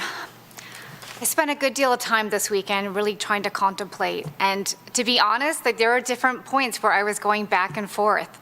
I drove out to your beautiful neighborhood. So Friday, if you saw anyone turn around at Devonwood on the dead end, that was me in my car. And when I came home, my husband's like, where were you? So my car does live to tell of what it is like on a dirt road when it's wet. And to be honest, I'd be all for that. I'd be all for the nature and the dirt road. My husband, he probably would never let me ever, to begin with, ever consider living on a dirt road. So I recognize that there's a lot of difficulty that comes with actually having to raise a family and try to ride bikes and do that on those roads. But at the end of the day, just as in our household, I'll even say at dinner time, we got our Jets Pizza. That's how we do this. We do pizza on Monday nights, and Jets Pizza no longer offers its Monday night deal that we were talking about. And we all know if you go to the grocery store time and time again, things are changing economically. It is a very uncertain economic time.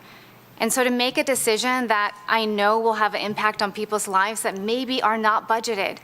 And in driving around that neighborhood, I asked these questions to City Manager Miller. I recognize there's an interesting development history. You have one set of homes, some ranches that were built earlier and they were there longer. And then you have some of the other newer homes, tend to be the larger homes. And I've heard, as I spoke with residents, there's a little bit of the divide in who is interested in the paving. It kind of does run a little bit, not completely, along some of those lines. And just wanting to recognize that not everyone's in a position, as someone said today, someone's expecting a $30K bill, and we heard the average is $11,000. Not everyone has that budgeted if you're on a fixed income. And I can't make a decision at a time that is very uncertain, that even in my family, we all notice it. You pick up the pizza and it's twice the cost that you paid the week before. Things are changing. And then I think at the heart of it is our city budget. We are fiduciaries. Our responsibility is to make decisions that put the best interests of the city's fiscal health. And to know that this money, right now, it is not budgeted. And if we move forward, it could potentially even threaten or put us in a difficult decision when making decisions around public safety, which for me is always paramount, public safety. To make a decision that could hurt the ability for us to have to purchase a new fire truck or a police car, to me that is that's difficult. It's difficult for me to justify. And so given the budget and even what we heard about maintenance, I appreciate Councilmember Erickson Galt asking that question, which I'd had on my list as well, that actually a paved road is not necessarily any less money to maintain than is actually a gravel or dirt road. So with that in mind and recognizing we don't have an overwhelming majority, as I sat with it, I'm not able to support this evening. But I feel for the reality of what it must be like living and wanting. And I love that your community, you're wanting to come together and you want to do something as a community. And so I do appreciate that you guys are wanting to do that. And I hope that this is not something that divides you, but actually you guys can unite over the one thing you all said, which was the beauty of this gorgeous, gorgeous neighborhood. So I hope that that moves forward tonight. And just thank you again for all coming out. Thank you, Mayor Pro Tem Chamberlain Craig. Councilmember Abraham. Thank you, Mayor. I was also on council the last time this came before us. And the conversation tonight is eerily similar to that night about 6 years ago, 7 years ago. The concerns, the challenges are similar, but not exactly the same. One of the things that did come out of that conversation, though, was what was the definition of a majority? Because the proposal at the time wasn't as extensive as what you're seeing before you tonight. It was for a portion of the neighborhood. Some of the dirt roads actually would remain intact, and some of that was due to, I'll just say how the petition was scoped out in hopes of getting to over 50%. The dialogue at the table was, is a simple majority the right thing for something that could impact residents in terms of liens against their homes, against additional financial impact? And so even in 2016, we were talking about, is a simple majority enough? For those perhaps not in the city in 2016 through 2018, 2019, there were some other challenges in the city in terms of city management before Mr. Miller was on our city manager.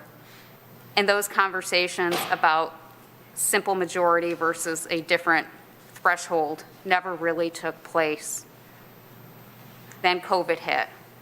And here we are again with the same special assessment conversation for the same neighborhood and having the same conversation about what is the right threshold, particularly when you're impacting residents that may perhaps be on a limited income in very uncertain economic times. I had difficulty then, I have difficulty now on imposing a financial burden. In some cases, and again, I'm remembering the 2016 numbers, no doubt they've gone up, of upwards of $25,000 or $30,000. Again, those were for the larger frontage houses. The average was probably $8,000 or $9,000 at the time.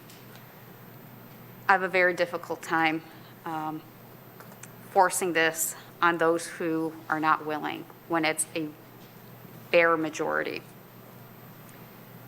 But certainly, the city's budget is something else to consider. We have more needs today than there are funds available. We have a very rigorous 3-year rolling budget process that has been in place for over a decade now, and a capital needs forecast, again, multi-year, that's planned very carefully and very thoroughly. My concern is by committing $2.3 million of the $7 million in our fund balance, we lose opportunities. And not just the opportunities we know of. In some cases, there could be grants from the federal government or from the state government that we can only act on if we have matching funds available.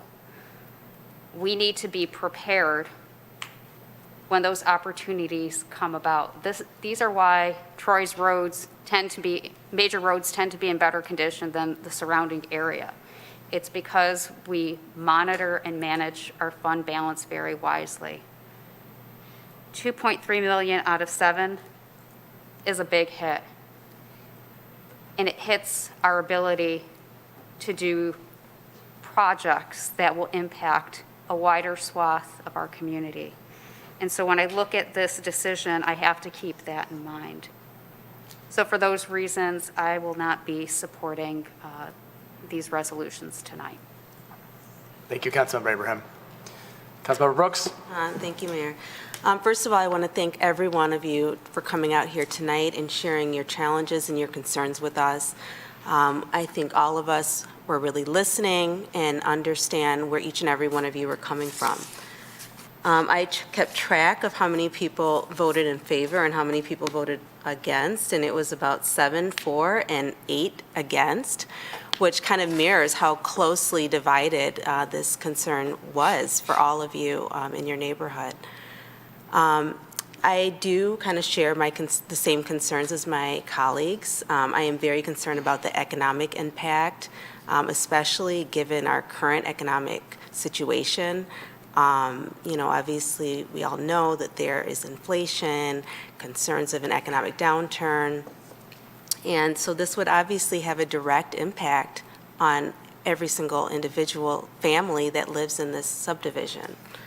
And an average assessment of approximately $11,000 per household, roughly, is no small chunk of change for people.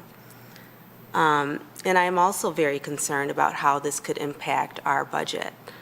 Given the fact that we don't have the money budgeted in our annual budget, it would come from our fund balance, which is essentially like our savings account. And that could deeply impact our fiscal responsibility as a city and the ability to pursue other potential projects that maybe we may want to do. And when we had our advance in the past couple months, we talked about the fact that we have a lot of capital needs. A lot of our buildings need repairs, and there's a lot of concern for, the funding that we need for a lot of the projects that we want to pursue. And so, because of my concern about how this will impact our overall budget, how this will impact individual families who live in the subdivision, it's difficult for me to vote yes on this project. As Chief Malzek said, that there are potential other things that we can do, like look at potentially funding, creating some sort of a special funding if we want to fund the roads in the future. So maybe there's different opportunities in other ways, but that would be something that we'd have to discuss and explore. But maybe not at this time. This isn't the best time and place to do this. Thank you, Councilmember Brooks. Councilmember Erickson Galt, did you have anything you wanted to add to the discussion? Thank you, Mayor. I would just say that if I were voting on this, I would be voting no, primarily for many of the reasons that were already raised by my fellow members of council, but primarily because we just currently do not have in our budget to come up with such a large amount without having drastic negative impacts on the projects that we already have budgeted, and without draining our capital fund, which I think would be inappropriate. So I feel for all the people who definitely want to move forward. And I agree with you. If I were in your situation, I probably wouldn't want to live on a gravel road either. But this is simply a budgetary issue.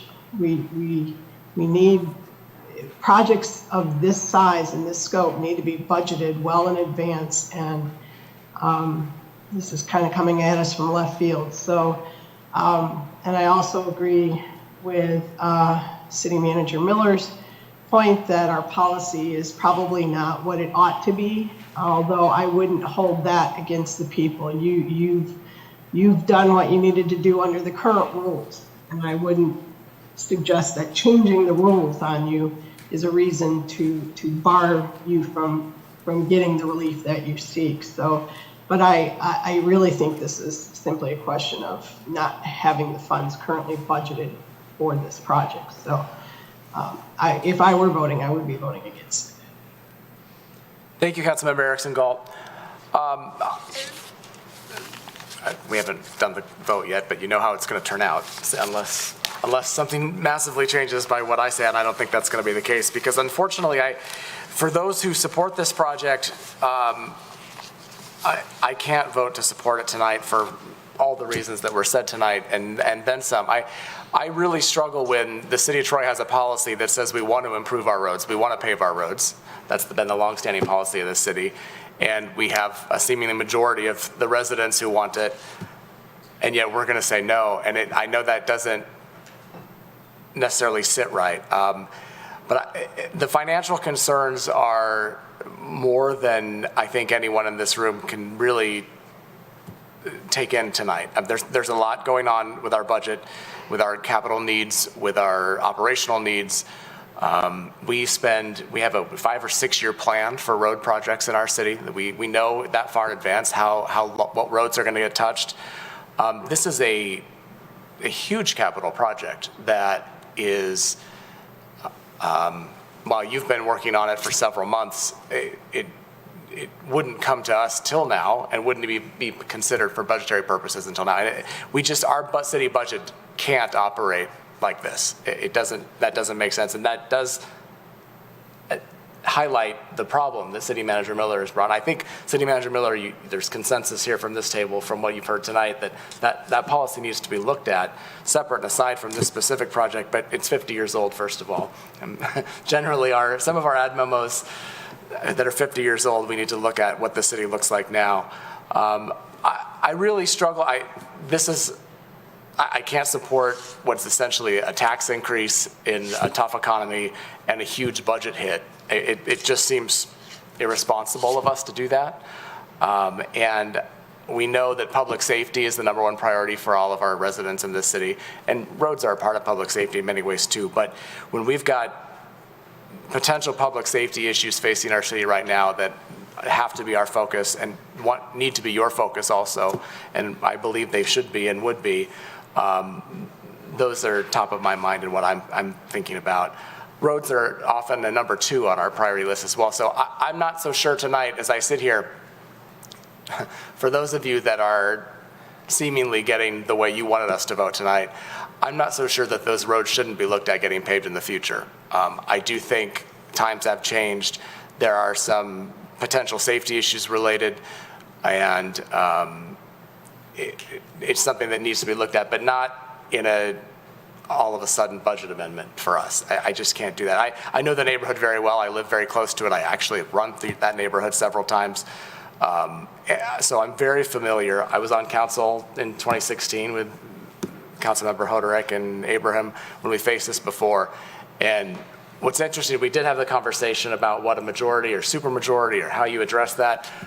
I don't remember it being this expensive. I mean, I know it was only half, so the numbers are going to be different, but this is a huge amount per property, even if you include the city section, right? I mean, that's a huge impact to spend, $50,000, $60,000 per property. I mean, if we did that in another place in the city, the impact is astronomical to me. From the budget standpoint, it's very rare that we ask questions of our city management that they give recommendations all the time. But when CFO Malzik says in a response to a question to me, essentially, I would have some reservations with moving forward with this project, that's like our CFO running down the street with his hair on fire. That's very, he doesn't make those statements unless he really does have reservations. And to me, that is an indication that we need to take a step back and continue to look at the budget for the capital needs. But it wouldn't be fiduciarily responsible tonight to approve that. So I don't know where that leaves this neighborhood. I think Mayor Pro Tem Chamberlain Karenga, you talked about, unity and the beauty that exists. There's going to be people who are upset. I see faces that are angry. I see faces that are happy. That's part of this job, obviously. But I think that potentially with a policy change, it'll give clear guidance in the future. And if this is something that your neighborhood, as it continues to evolve and change, where more people seemingly want something like this, that doesn't mean you shouldn't stop coming to council, or lobbying might not be the right word, but letting us know that this is something we should be looking at from a budget standpoint. Nothing prohibits us from, here's the scary part, nothing prohibits us from deciding to do this on our own. We don't need your petition for us to go out and pave the city's roads. I think I'm correct on that, right? So that can always happen, which probably sounded scarier than I intended it to. But my point to that was, if it changes in the neighborhood and more people, and it does make more sense, there's the opportunity to do that without having to go through a petition process, is my point. So I will be voting no. I appreciate, again, all of you coming out tonight. I said it earlier, there's a lot going on in the city, and I've been focused on a lot of things. And I was both happy to see so many people coming out and talking about things in their neighborhoods, and also a little bit taken aback. So it's important. I know our neighborhoods mean everything to us. So thank you for coming. And if you're leaving disappointed tonight, we're always happy to talk more about it one-on-one, or things we can do. At least I am. I know others are as well. And again, thank you very much for coming out. So with that, I'll ask for the vote. Ms. Dixon. Councilmember Hamilton? No. Councilmember Hoderick? No. Mayor Baker? No. Councilmember Abraham? No. Councilmember Brooks? No.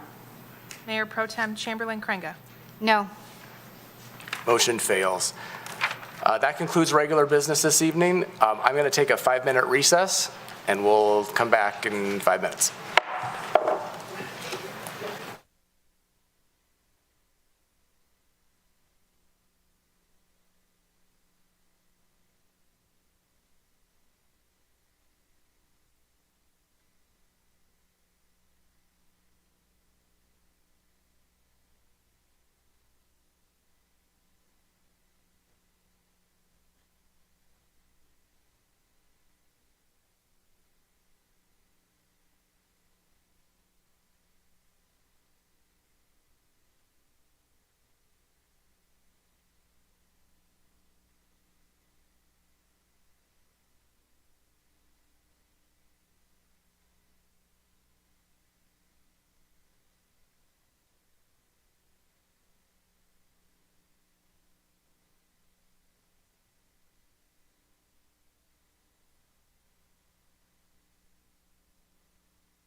All right, back on the record. Next up is the consent agenda. Would anyone like to pull an item from the consent agenda for further discussion? Councilmember Abraham? I'd like to move all items on the consent agenda as printed. Support. Moved by Councilmember Abraham, supported by Councilmember Hamilton, that we approve all items on the consent agenda as printed in the agenda packet. Any discussion? The vote, Ms. Dixon. Councilmember Hoderick? Yes. Mayor Baker? Yes. Councilmember Abraham? Yes. Councilmember Brooks? Yes. Mayor Pro Tem Chamberlain Krenga? Yes. Councilmember Hamilton? Yes. Motion carries. If you're here for a consent agenda item this evening, all have been approved. Next up are memorandums and future council agenda items. K1 is an announcement of public hearings. We have one this evening. For February 27th, 2023, a planned unit development, file number PUD 019 JPLN 2022-0013, proposed Village of Troy, PUD, south side of Long Lake, west of Rochester, parcels 88-20-15-201-046 and 88-20-15-201-033, Section 15, currently zoned RT, one family attached residential, R1C, one family residential, and CB, community business districts. That'll be on February 27th, 2023. Next up is public comment for items not on the agenda from Troy residents and businesses. We have one person signed up this evening, Aaron Ladd. Aaron, you know the rules. Go ahead and come on forward. Hey, Council. I'm Aaron Ladd. I'm a resident of Troy. I once heard somebody say, sometimes you have to put your hat on to let them know who they're dealing with. So I wanted to come here today and talk about something. First, I want to say thanks for responding to my email. I was in Wisconsin and by, I think it was Lake Winnebago. Lots of people riding their e-bikes around, just whizzing around every which way, and it was chaos. I thought there needed to be better infrastructure for that sort of thing, kind of to get the sidewalks safe. Anyways, excuse me. I've been riding around the Great Lakes, like 3,500 miles this past year. I went to Indianapolis, went to Chicago, Green Bay. That's while I was in Wisconsin. Went up in the Upper Peninsula. Anyways, I noticed something. The reason I went to all these places is because I'm interested in alignments, architectural alignments. And one of the spots here, this location here, this 16 Mile in Evernoy, is the central location of where the alignments all align. And what I want to do, what I want to get the city to do is dedicate this location here, 16 Mile in Livernois, as a World Heritage location. There's lots of alignments, architectural alignments, even geological alignments, waterways, like San Francisco aligns with Chicago, Chicago aligns with St. Joseph, Michigan, and goes through Harston's Island, Niagara Falls, Rochester, New York, Halifax, Nova Scotia, goes around the world. Anyways, it crisscrosses here at these Columbia Towers. And I think it would be cool to have a tourist location, a little platform set up, maybe to show the buildings, and a little placard, big placard maybe about the size of this thing, bronze. That kind of describes what maybe I could send you guys that email and kind of show. Yeah, I call it Hercules Pillars. I go by Hercules online, just and I am calling it. I'm putting a blog together around these towers here, and I'm calling it the Hercules Pillars. So I figured it'd be cool to make this location. I don't know how much it would cost. It'd be a small budget. Maybe some artists can get together and put it together, but I don't know. Thanks. Good timing, Aaron. Thank you. Appreciate you coming forward this evening. That concludes those who have signed up for public comment for items not on the agenda from Troy residents and businesses. Now's an opportunity for council administration to respond and reply. I'll start by thanking you, Aaron, for coming. And again, and I'm curious what you're talking about. If you want to send an email, I'd love to see a little more of what you were talking about. And appreciate you bringing the information forward to us this evening. And since you're here, I'll say we've been working on our DDA, Big Beaver Corridor project, and every time I look at the sidewalk renderings, I do think of you, because I think of somebody riding their bike on there. So please know that you're in my mind as we're thinking about decision making. I just want you to know that, and people who ride bikes especially, because I know that's where your passion lies. Any other comments? All right. There are no council referrals this evening, so we move on to the reports. There are several this evening. Any discussion on any of the reports? Mayor Pro Tem Chamberlain Craig. Thank you, Mayor. I'll just mention really quickly O02A, which is the Troy Nature Society.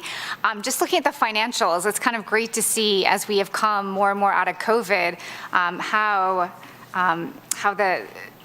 how the Nature Society, in some of the revenue areas, they've increased revenue twice as much and have found savings in other areas. So I just want to give a hats off to David Lambert, who serves as their president, and our own council member, Teresa Brooks, who is serving on their board. So it says a lot about the leadership over there, as well as Carla Reeves. So well done, you all. It's great financial management. Thank you, Mayor Pro Tem Chamberlain Craig. Any other comments on the reports? All right. How about council comments? Councilmember Hamilton. Thank you, Mayor. I just wanted to briefly touch on the issue that's out there, the elephant in the room on our volunteer firefighter incentive plan. And there's only so much we can talk about at this point. But I served on the volunteer firefighter incentive plan board for a few years. Councilmember Brooks is on it now. What the volunteer firefighters do for our city is unbelievable, and everyone in the city benefits from their hard work and their time that they give up. I want to fight for the best plan that legally we're allowed to do to incentivize those long-term firefighters here. The plan that was presented, us on council, we just saw it a couple weeks ago for the first time too. So, I mean, that is just a proposed plan, and we're going to go through a rigorous dialogue with firefighters, with staff, with the IRS to try to figure out the best plan that we can legally do. And I'm going to do everything I can to try to make our firefighters as happy as we can. It's the number one priority for our council right now, I believe, and it's unfortunate, but we're going to see what we can do. Thank you, Councilmember Hamilton. I'm going to just jump in for a second here because at risk of, I can speak for everybody. I know everybody at this table and on Zoom cares for and appreciates our volunteer firefighters in the city, and I've said it about 150 times this past week or so to different people and places, but it is always a priority. It's part of our public safety priority number one in this city for us, and we will be continuing to work on figuring out the best plan moving forward for the firefighters, for our city as a whole, and everything that needs to be done to satisfy the IRS, to satisfy our firefighters best we can, our taxpayers in this city, and city administration. All of us will work hard because we do know the value that these firefighters bring to our community. And it sounds almost silly to say how much we appreciate them all the time, but we just do. The other thing, these firefighters are our neighbors. Over 90% of them live in the city of Troy. So I always tell people, odds are you've come in contact in your neighborhood either with a firefighter or a retiree or somebody who's deeply entrenched with our fire department. So they are part of our community like no other aspect or no other block of people who work, or I shouldn't say work, volunteer for the city. But thank you for calling out that elephant in the room, Councilmember Hamilton. Obviously we all are experiencing all of this and making this a priority, and so appreciative always of our firefighters. So thank you. Additional council comments? All right. I don't see anybody has signed up for public comment for items on or not on the agenda for members of the public outside of Troy. We do have a closed session this evening, so I will recess now, and There is someone signed up for Q1. I apologize. Oh, yeah. I didn't see it earlier. Oh, okay. Kathleen Mills. Is there a Kathleen Mills here? I was right all along, everybody. So I just phrased it wrong. All right, so we will recess from here and pick back up in closed session where I expect that we will adjourn from there. Have a good evening, everybody.